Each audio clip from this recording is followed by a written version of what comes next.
Imaginez un stade en ébullition, des fans en larmes, un joueur qui glisse sur une pelouse boueuse pour marquer le but décisif à la 90e minute. Et si ce n'était que le début d'un calvaire interminable? Pour certaines nations, qualifier pour la Coupe du Monde 2026 n'est pas une promenade de santé, mais une guerre sans merci où chaque match peut briser des rêves, et aujourd'hui, on plonge au cœur de ce chaos émotionnel qui fait vibrer le football mondial. Plongeons dans la zone Afrique, ce chaudron bouillonnant où 54 sélections se battent depuis novembre 2023 pour seulement 9 tickets directs. Visualisez ces groupes de 6 équipes, où le niveau est si homogène que des géants comme le Mali ont déjà chuté, laissant des fans dévastés dans les rues de Bamako. Prenez l'exemple du Gabon ou du Burkina Faso, ces outsiders, portés par des héros locaux comme Pierre-Emerick Aubameyang, luttent avec une rage viscérale pour arracher une victoire inespérée, sous un soleil écrasant et des cris de supporters qui résonnent comme un tonnerre. L'émotion est palpable, la tension électrique, mais attention, même une deuxième place ne garantit rien. Et si je vous disais que seuls 4 chanceux auront une seconde vie? Restez accrochés, le pire est à venir. Ces 4 meilleurs deuxièmes, imaginez le Cameroun, avec ses lions indomptables rugissant de fierté, ou la RD Congo, portée par une foule en transe, s'affrontent dans un play-off impitoyable, demi-finale, puis finale, sous les projecteurs d'un stade bondé où chaque tacle peut sceller un destin. Pensez à ces joueurs épuisés, les muscles en feu, qui se remémorent leurs enfances dans des quartiers populaires, rêvant de gloire mondiale. La joie d'une qualification éphémère, les larmes d'une élimination cruelle. Mais ce n'est qu'un répit. Le vainqueur unique de cette bataille africaine devra affronter un monstre encore plus grand.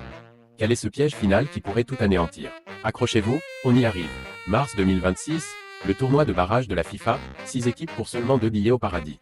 Visualisez ce rescapé africain, exténué après des mois de combat, face à des adversaires comme la Bolivie, déjà qualifiée en tant que 7e de la CONMEBOL, attendant patiemment dans les hauteurs andines. Ou la Nouvelle-Calédonie d'Océanie, avec ses guerriers insulaires tatoués, prêts à tout. L'émotion culmine dans ces demi-finales où les 4 moins bien classés au FIFA s'entretuent, avant que les vainqueurs défient les 2 favoris. C'est l'injustice flagrante, des cœurs brisés, des explosions de joie. Mais restez jusqu'à la fin, vous allez découvrir un détail sur ce format qui pourrait choquer même les fans les plus avertis.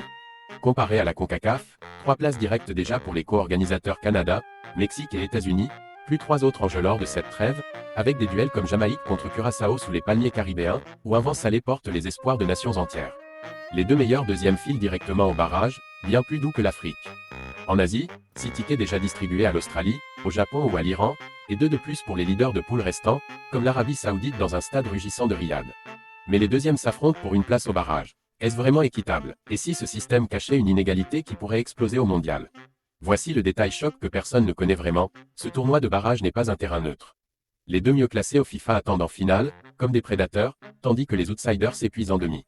Imaginez l'Afrique, après son marathon, face à une Bolivie fraîche ou une Asie affûtée, c'est David contre Goliath, avec des stades vibrants de passion inégale, des fans priant pour un miracle. L'émotion de l'injustice bouillonne, les images de ces héros oubliés gravées dans nos mémoires.